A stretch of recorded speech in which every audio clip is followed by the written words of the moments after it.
Hi guys, I'm Linda. And I'm Vicky. And we are Partners in Crime.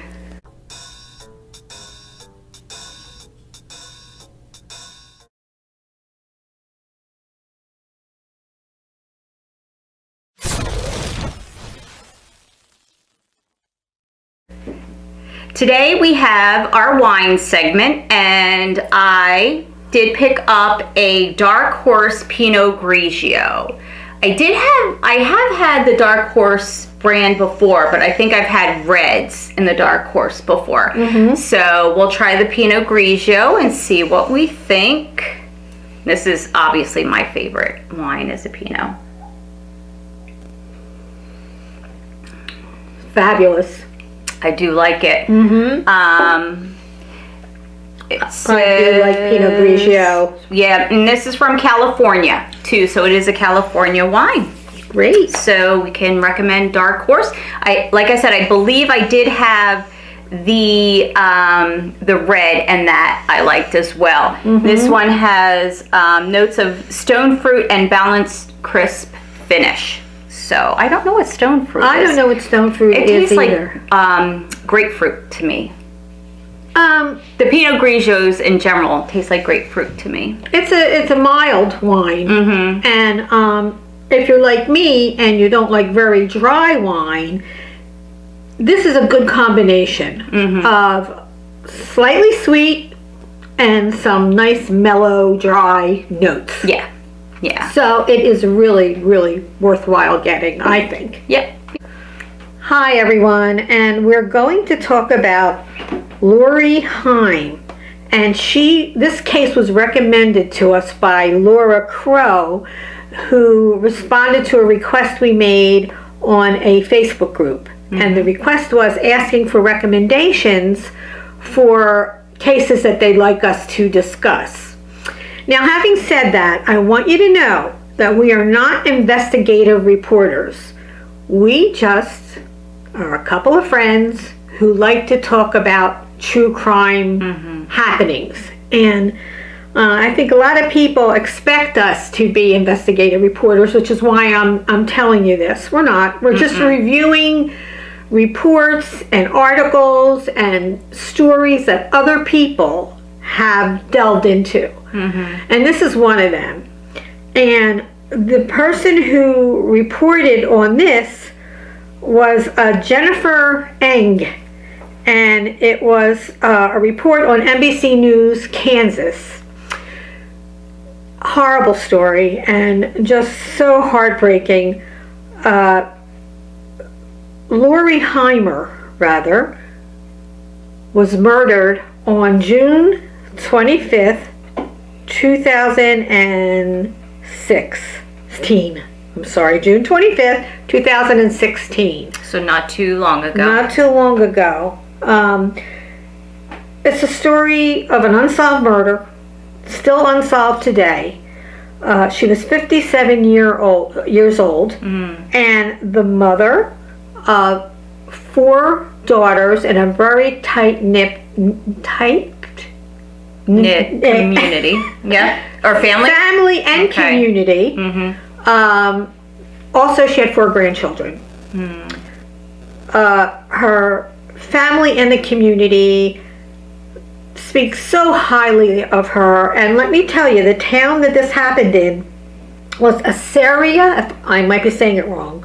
Assaria, Kansas, and it's in Saline County.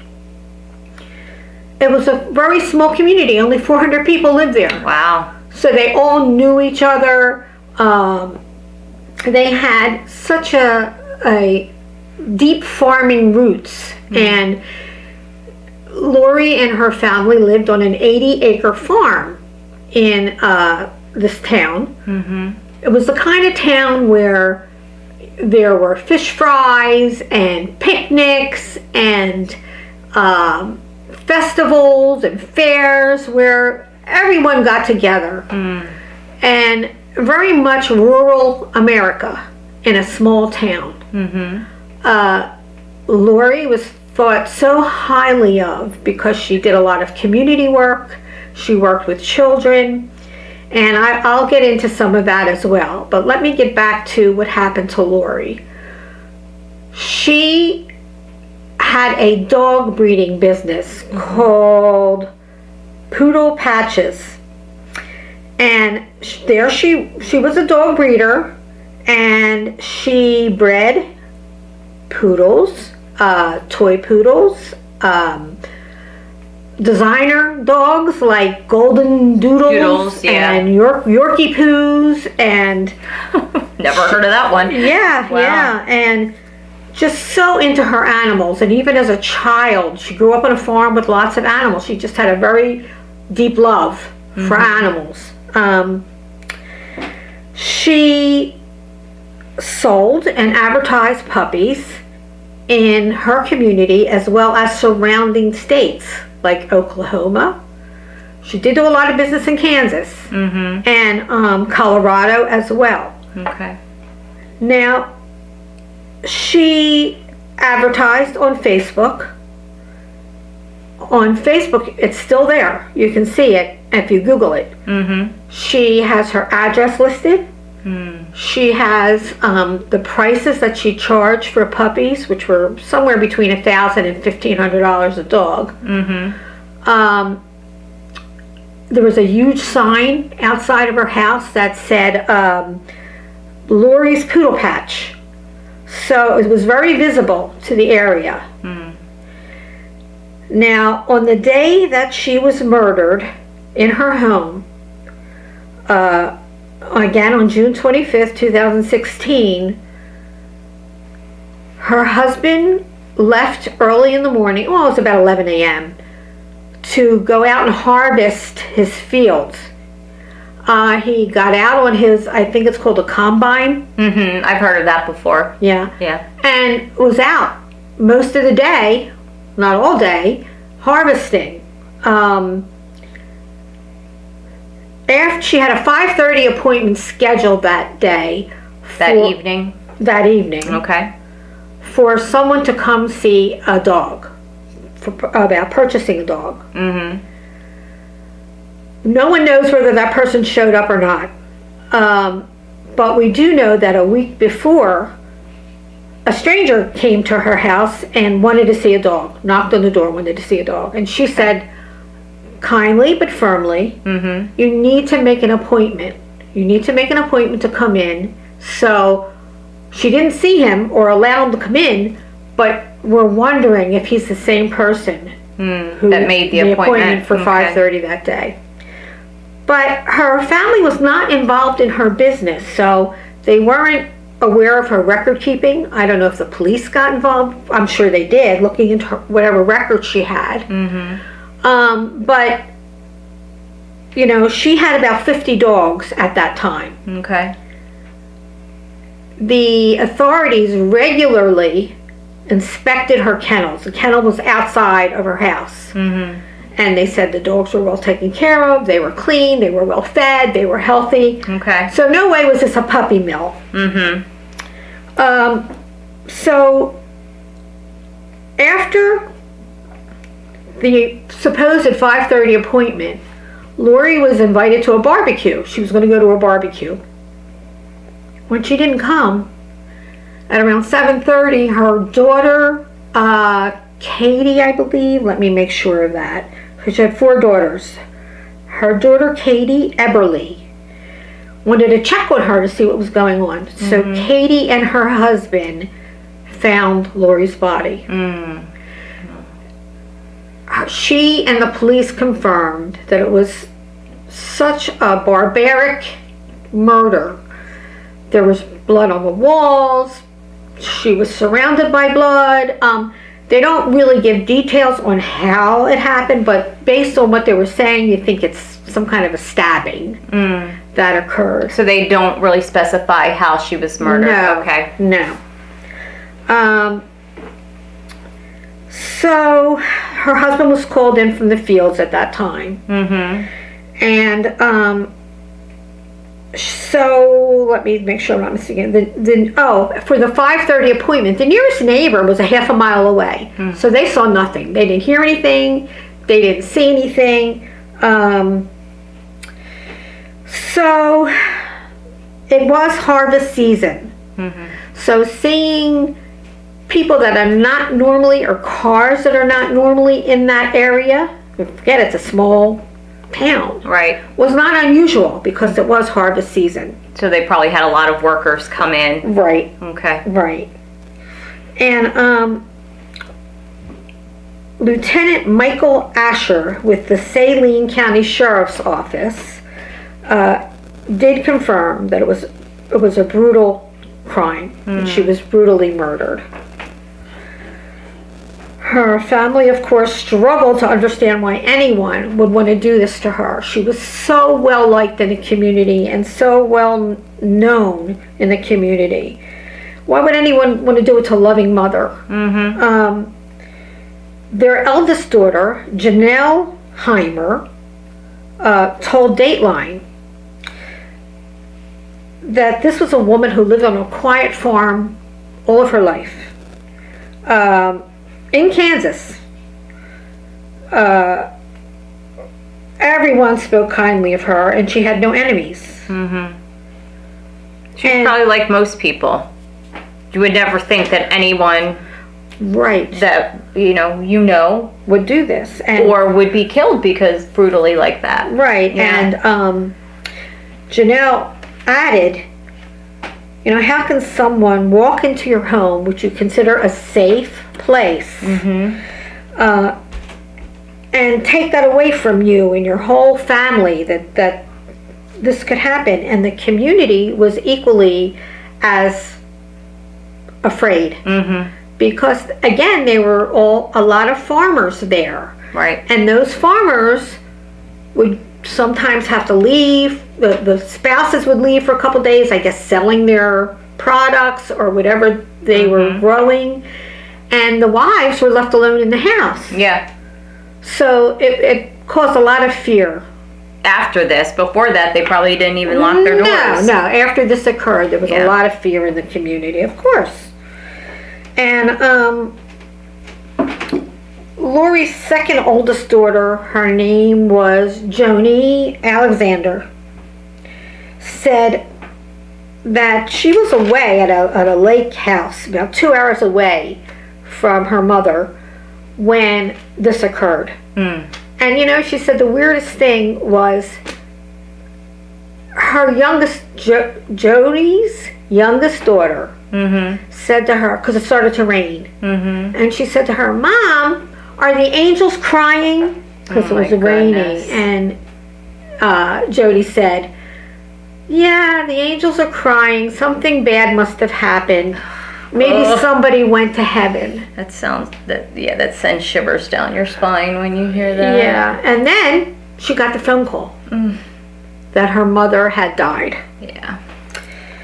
So, the story just gets sadder and sadder and more horrific. She had nothing but great reviews from the people who came forward and said they had purchased a puppy from her. That there was no hard feelings, that she went above and beyond helping them with puppies. In fact, one lady had a puppy named Hogan that she purchased from her. And she said Lori agreed to meet her halfway between where this person lived, I don't know exactly where, and she drove out there in bad weather with 4 puppies to meet her so she could pick one. Oh, wow. And then after that, the puppy that she purchased had some medical issues. Lori stood by. Lori took care of everything, made sure everything was okay with that puppy. These puppies were her babies. Yeah, you don't have breeders that do that. Once you have the dog, they don't want to be bothered. Yeah. Right. You've taken, and usually they have contracts that you sign. Now, I don't know if Lori did this. Maybe that's the records that they're talking about looking for. Yeah. That specify what they'll be responsible for and what the new owner will be responsible for. Right. And you know this because I had purchased. Not only purchased, but I also bred. That's right. She did. I bred Great Danes. And it's not an easy business, and it's an expensive business because you have to take really good care of these puppies. Mm-hmm. And when you're putting out there advertising what the cost of the puppies are, who knows what some people might think about stealing a puppy? Yeah, because you can make a lot of money off of that. Especially if they're into drugs or whatever, they can make money selling them cheaper and, you know, being able to acquire whatever they're after. Or they might think you have a lot of money sitting on hand in your residence. house. Yes. But apparently nothing was disturbed in her house.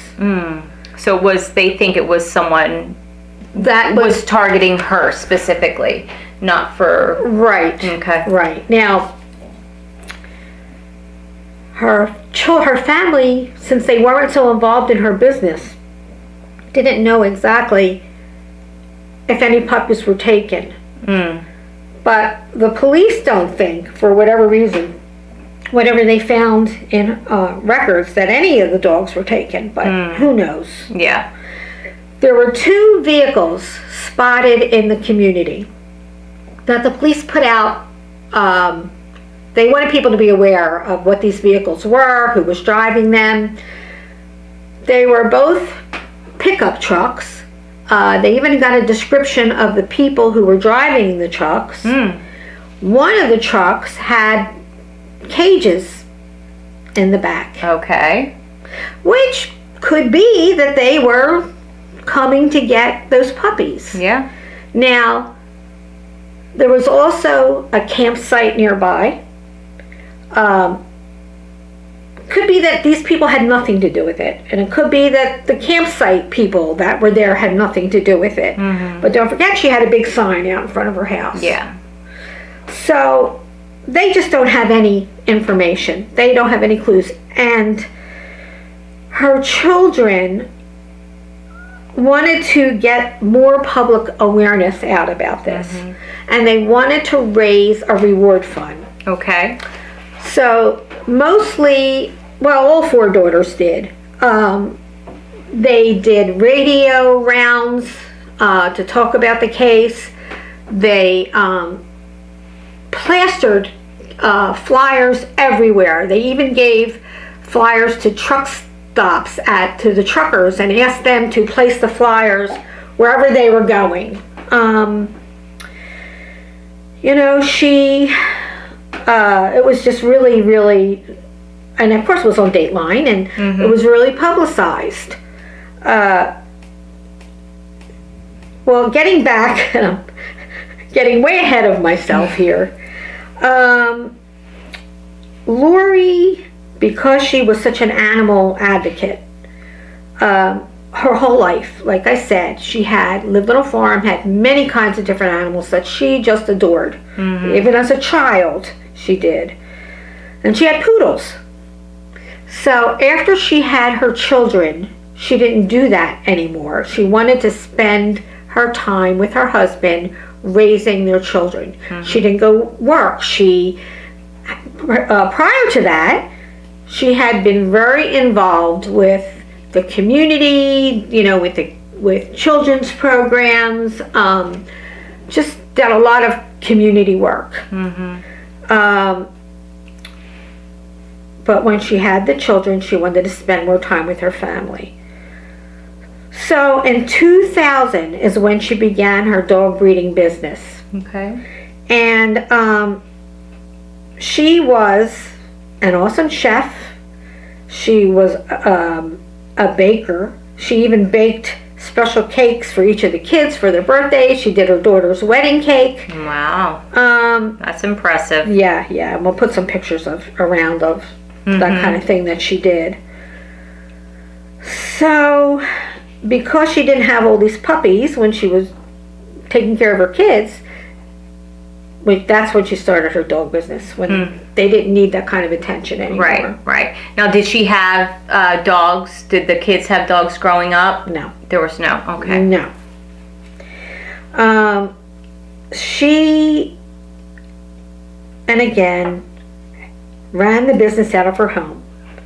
And she had, Janelle, the daughter, said every time she sold a puppy, she cried. Oh, yeah, it's hard. I can imagine that. She just was so attached to these puppies. Because you have them for what? 6 to 8 weeks, right? Which is one of the reasons I didn't cry. Because you have them for 6 to 8 weeks, and it's a lot of work. You didn't have 80 acres either for them to run. I did not.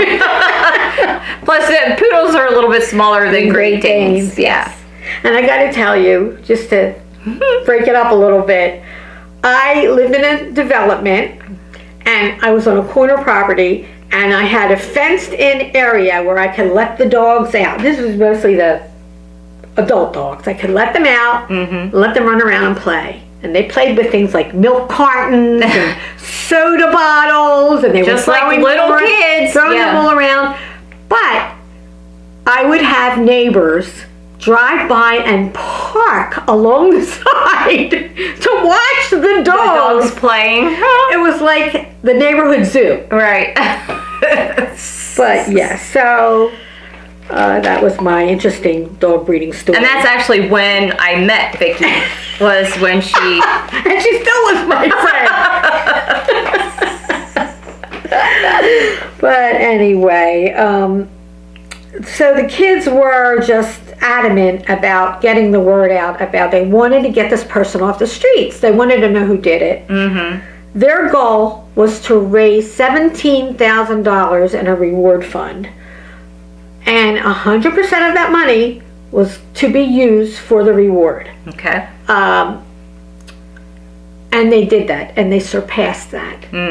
Actually, the family had contributed a great deal of money to it. It was like $28,000 in addition to the $17,000 that they had raised through all of their efforts. What else can I tell you about this? She did advertise on Facebook 2 days before she died that she had all these puppies to sell and what the prices were. Okay. Any leads? Do the police have any leads other than the trucks that they saw in the area? You know, sometimes when these things happen, they look at the closest people.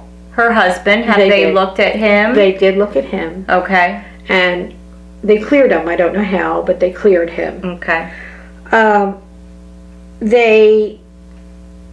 The neighbors were the ones that saw the trucks and the people in the trucks driving through the community, and they're the ones who gave that information to the police. Okay.